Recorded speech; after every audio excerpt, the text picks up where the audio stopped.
Hello बच्चों, let's read the question. What are the advantages of using CNG and LPG as fuels? Now to answer this question, first we will discuss here the key concept, and here the key concept will be fuel as a source of energy.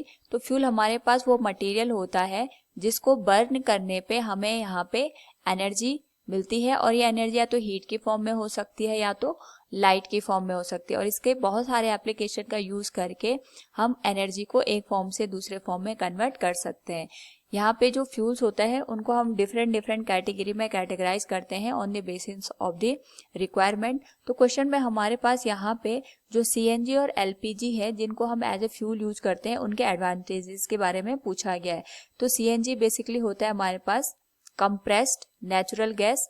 तो ये हमारे पास मिलता है जब हम जो fossil fuels होते हैं अंडर द सी कवर, उससे हम यहाँ पे इसको एक्सट्रैक्ट करते हैं.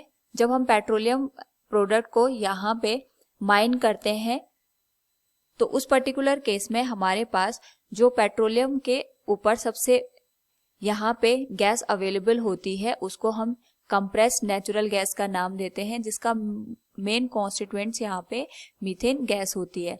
तो साथ में हम यहाँ पे अगर बात करें एलपीजी की, it is liquefied petroleum gas.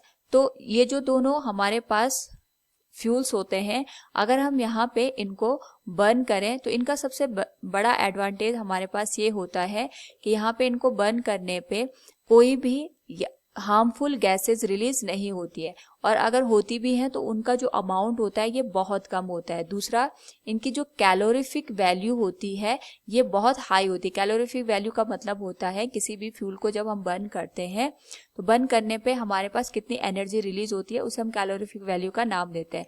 तो सीएनजी और एलपीजी की जो कैलोरीफिक वैल्यू होती है ये हाई होती है. दूसरा एडवांटेज हमारे पास ये होता है कि यहाँ पे जो हमारे पास हार्मफुल सब्सटेंसेस होते हैं या हार्मफुल प्रोडक्ट्स होते हैं वो कम रिलीज होते हैं, और अगर यहाँ पे हार्मफुल गैसेज या हार्मफुल प्रोडक्ट्स कम बनेंगे जिस उसकी वजह से हमारे पास जो एयर पॉल्यूशन हो गया या फिर हमारे पास यहाँ पे जो अदर पॉल्यूशंस होते हैं जैसे वाटर पॉल्यूशन वगैरह हो गया वो कम यहाँ पे अकर होंगे. दूसरा, यहाँ पे अगर हम सीएनजी और एलपीजी को बर्न करते हैं तो एक तो स्मोक वगैरह से हमें यहाँ पे छुटकारा मिल जाता है. दूसरा, इसमें कोई भी रेजिड्यू का पोर्शन नहीं बनता है. यानी जैसे अगर हम लकड़ी को बर्न करते हैं तो हमारे पास ऐश का फॉर्मेशन होता है, लेकिन जब हम सीएनजी और एलपीजी को बर्न करते हैं जो रेजिड्यू पोर्शन बनता है वो हमारे पास यहाँ पे फॉर्म नहीं होता है, जिसकी वजह से हमारे पास जो फ्यूल है उसकी हम मैक्सिमम वैल्यू को एक्सट्रैक्ट कर सकते हैं, और साथ में इसको मेंटेन करने का जो हमारे पास कॉस्ट बनता है वो भी कम बनता है. तो इस वजह से हमारे पास जो एलपीजी और सीएनजी है इनको हम ज़्यादा प्रेफर करते हैं as compared to the conventional fuels. These are the advantages of using CNG and LPG. Hope all you understood it. Thank you and best of luck.